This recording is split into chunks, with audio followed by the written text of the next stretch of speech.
बोलिए कृष्ण कन्हैया लाल की जय।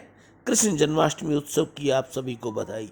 गंगा मैया की जय। गंगा मैया के आज के दर्शन। आज की शुभ तिथि भाद्रपद मासे कृष्ण पक्षे अष्टमी, शुक्रवार, विक्रम संवत 2079 तदनुसार 19 अगस्त 2022। आज अष्टमी रात्रि को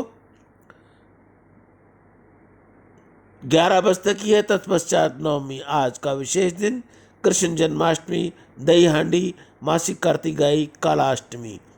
सूर्य राशि सिंह, चंद्र राशि मेष, दिशा शूल पश्चिम, अग्निवास पाताल, नक्षत्र कृतिका। राहु काल का समय प्रातः 10:30 बजे से लेकर 12 बजे तक रहेगा। अभिजीत मुहूर्त लगभग 12 बजे से लेकर 12:50।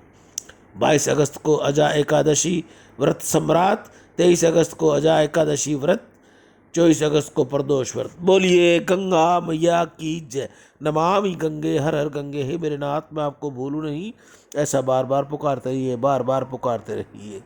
कृष्ण जन्माष्टमी की आप सभी को बहुत बहुत बधाई। राम।